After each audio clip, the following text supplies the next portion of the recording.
దీనికి ఒక స్ట్రిప్పే ఉంది. ఇదే డిస్ప్లే స్ట్రిప్, ఇదే ఛార్జింగ్ మైక్ లౌడ్ స్పీకర్ అన్ని తీసుకెళ్ళేది కూడా ఇదే. మొత్తం బేస్ అన్ని కూడా ఈ స్ట్రిప్లోనే ఉంది. అంటే కాంబోకే ఈ స్ట్రిప్ వచ్చేస్తుంది.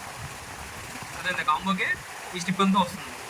ఫస్ట్ మనం ఒకటి గుర్తుపెట్టుకోండి, ఫోన్లో ఏదైనా ముట్టుకోవాలి అంటే ముందు బ్యాటరీ కనెక్టర్ని రిమూవ్ చేయాలి. సో బ్యాటరీ కనెక్టర్ని ఇలా ఖచ్చితంగా రిమూవ్ చేయాలి. రిమూవ్ చేసిన తర్వాత అప్పుడు మీరు ఏదైతే తీయాలనుకున్నారో దాన్ని రిమూవ్ చేయాలి. తర్వాత బ్యాటరీ తీయాలి. బ్యాటరీ వచ్చేసరికి మనకి గమ్ చేసి ఉంటుంది, బాగా చాలా స్టిక్కీగా ఉంటుంది. ఈ ఎంఐ ఫోన్స్ స్పెషల్గా ఏంటి అంటే ఇక్కడి నుంచి ఇక్కడికి 2 స్టిక్కర్లు ఉంటాయి. అవి బ్యాటరీ మీదకి ఇలా అంటించేసి ఉంటాయి. దాన్ని కొంచెం తీసుకుని ఇక్కడ మన స్క్రూ డ్రైవర్తో ఆ స్టిక్కర్ని రోల్ చేసుకుంటే నిదానంగా గట్టిగా లాగితే తెగిపోతుంది.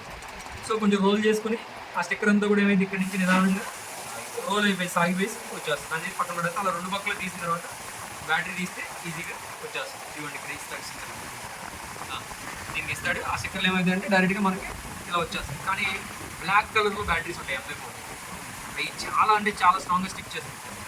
మీరు ఈ పొరపాటును కూడా బ్యాటరీ తీయడానికి మీరు మార్నైజర్లు అంటే పొడిసేయడం అలాంటివి అయితే ఉపయోగించకూడదు. ఒకవేళ మీరు బ్యాటరీ ఇలా స్టిక్కీగా ఉన్నప్పుడు తీయాలనుకోండి, ఆ స్టిక్కర్ తెగిపోయిందనుకో మనకి ఫ్రీజర్కి ఇదేమి ఫ్రీజర్ కాదు, మనకి దాన్ని ఏమంటారు ఓపెనర్ ఉంటుంది కదా, ఓపెనర్తో కూడా పొడవుతుంది.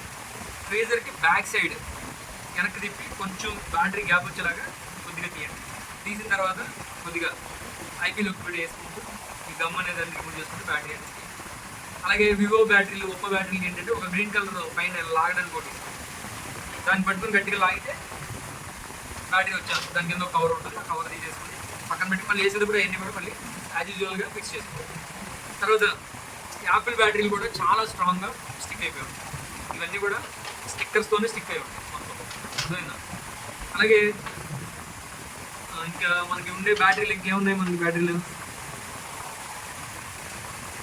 వన్ ప్లస్, ఒప్పో, రియల్మీ, ఇవన్నీ కూడా ఇంచుమించు బ్యాటరీలను ఒకేలా ఉంటాయి. సో తీసే పద్ధతి అంతా కూడా ఒకేలా ఉంటాయి. వన్ ప్లస్లో రెడ్ స్టిక్కర్స్ ఉంటాయి బ్యాటరీ పైన, ఒప్పో వివోలో గ్రీన్ కలర్ స్టిక్కర్స్ వస్తాయి. వాటిని పట్టుకుని కొంచెం లాగితే వచ్చేస్తాయి. తర్వాత బ్యాటరీ తీసేటప్పుడు ఇట్లా నలిగిపోయింది అనుకో, సపోజ్ ఇలా అయిపోయింది అనుకో, అయిపోతే బ్యాటరీ పోయినట్ట కాదు. అది నలిగినా పర్లేదు, మీరేం కంగారు పడకండి. హోల్ పడకుండా ఉంటే చాలు. దాన్ని ఇలా పెట్టేసి మనం జస్ట్ ఇలా వచ్చేస్తే మళ్ళీ నార్మల్ షేప్ వచ్చేస్తుంది. అలా అని చెప్పేసి మీరు వాంటెడ్గా బెండ్ చేయకూడదు బ్యాటరీస్, అర్థమైందా? సో తీసేటప్పుడు జాగ్రత్తగా తీయాలి. ఇప్పుడు మీరు బోర్డ్ వర్క్ చేయాలనుకోండి, ఈ బోర్డుకు ఉన్న స్క్రూస్ ఉన్నాయనుకోండి, ఆ స్క్రూస్ తీసేసి బోర్డ్ వర్క్ చేసుకోండి. అలాగే మీరు కెమెరాస్ అవి రీప్లేస్ చేసుకోవాలన్నా, స్పీకర్స్ మార్చుకోవాలన్నా, ఈ స్ట్రిప్స్ మార్చుకోవాలన్నా జాగ్రత్తగా దేనికి అది ఏ ప్రాబ్లం ఉంటే ఆ ప్రాబ్లమ్ సొల్యూషన్ ఇవ్వాలి. ఇప్పుడు సపోజ్ ఛార్జింగ్ కంప్లైంట్ ఉంది, ఇక్కడ చెక్ చేసుకోవాలి. నెక్స్ట్ వేరే బోర్డులో కంప్లైంట్ చెక్ చేయాలి, బోర్డు మొత్తం తీసుకోవాలి.